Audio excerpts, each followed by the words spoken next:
आज समुद्र रे बात्या दक्षिण पश्चिम बंगोपसागर रे घनीभूत हेउछि गभीर अवपात 12 घंटार बात्यार रूप नेब। त्रिंकोमाली ठारू 100 किलोमीटर दूर रे रहिछि गभीर अवपात। उत्तर उत्तर पश्चिम दिगरे गति करी श्रीलंका कोस्ट आड़क मुहाइब। 30 तारीख सकाळ सुधा महाबलीपुरम और कड़ाईकाल मध्य उत्तर तमिलनाडु पुडुचेरी उपकूल अतिक्रम करिबो। सेतेबेले पवनर बेग रहिबो 50 रु 60 किलोमीटर। झटका पवनर बेग 70 किलोमीटर रही पारे। यार प्रभाव आरंभ हो सारिलानी। तमिलनाडु रे गतकाली ठारू प्रबल वर्षा हेउछि। 30 तारीख पर्यंत वर्षा लागि रहिबो। स्थाने स्थाने प्रबल रु अति प्रबल वर्षा हेबार संभावना रहिछि। विश्वजित साहू पाणीपाग विज्ञानी आम सहित जोड़ी होइछंती। अधिक आलोचना पाई श्रीयुक्त साहू आपनकु स्वागत करूछि कलिंग टीवी को। आज समुद्र रे बात्या हेबो एवं गभीर अवपातटी बात्यार रूप नेबो।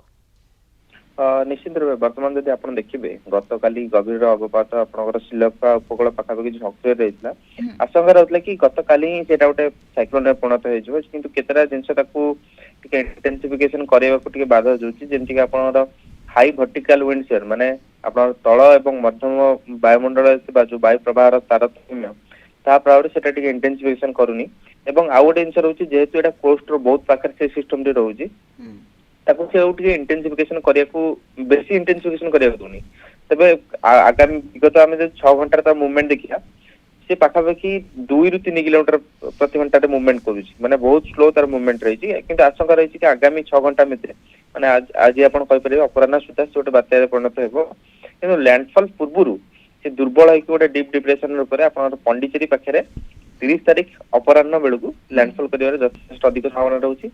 तो मेन कथा हूँ आम जमी पूर्व डिस्कसन करते सिस्टम जी पवन हेनी आम मैक्सिमम इम्पैक्ट तार रेनफॉल देखा मिल पारे किंतु गोटे जिन रोचे कि गतकाली जब आप देखिथे तमिलनाडु उपकूल बहुत अंचल 100 मिलीमीटर अधिक वर्षा रेकर्ड कराई आज काली पहर दिन सेमती आप जो पूर्वानुमान रही 100 रु 200 मिलीमीटर वर्षा रेकर्ड करा तेज ता प्रभाव से जो बन्या कंडीशन रही बन्या कंडीशन को आउटे बढ़ाइबार संभावना रही किंतु पवन बेगम जमी कहली पवन बेग मैक्सिमम 60 रु 70 एवं गस्टिंग रे 80 पर्यंत जाय पारे। छोटो बात्या एवं वीक साइक्लोन रही किंतु बहुत वर्षा हेबो निश्चिंत रूपे तो आपण देखिबे कारण से लैंडफॉल पूर्व गोटे डीप डिप्रेशन माने तीव्र अवपात परिणत हो जाउची किंतु यह प्रभाव रे आपण वर्षा निश्चित रूपे तमिलनाडु कोस्ट हेबो तमिलनाडु कोस्ट रे हेबो एवं एति तो आपण उपकूल ओडिसा जदि वर्तमान मध्ये देखिबे गतकाल ठारू पाग मेघुआ रही आशंका रही आगामी